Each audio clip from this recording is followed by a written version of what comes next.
Okay, around the arm. I want it in here, but I don't want it to be all this thick. So I'm gonna trim some of this, come around the back. See how thick that is there? Trim that off. That was just from me, just trying to get it on there without it tearing or anything. Now I can go ahead and push on it, but be careful, don't pull the arm out. And then here at the top, if you actually cut it straight, and then here, kind of butt it up against each other.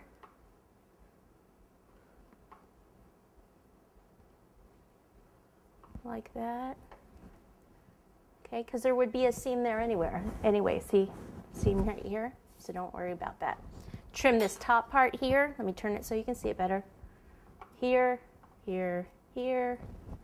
You can see where it's creased here, that will be covered. And I can even trim some of that off. Let me turn it so you can see it first. Okay, now I'll just take this here.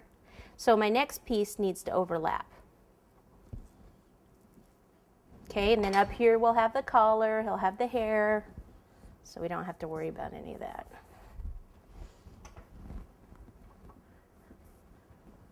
And just make sure that's in there.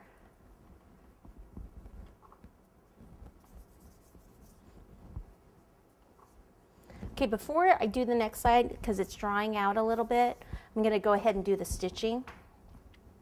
So I'm just going to take this and go up here. And I'll probably cover some of that, so. And let's do stitching here. And then I like to do it around the base of the coat.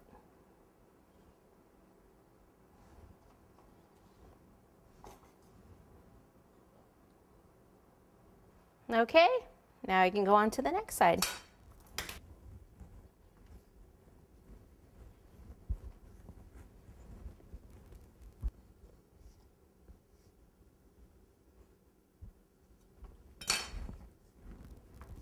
I'm going to put a little bit of water right here in the seam. And then just kind of blend that together a little bit. And we can use our stitching tool on this also.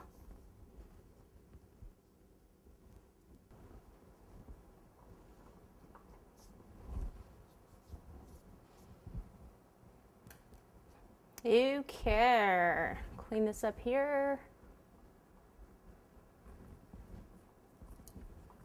Stitching. A lot of that'll be covered.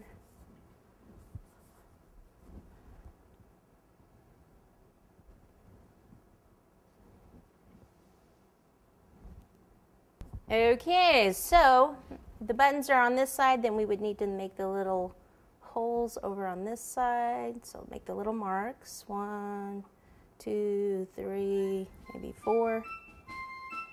Support the bottom one with your finger so it doesn't break. I'll do one more up here, but we may not see it. Depends on our lapel. It's looking good. Okay, now to the sleeves. So let me go ahead and roll out some more blue fondant and we will get to the sleeves.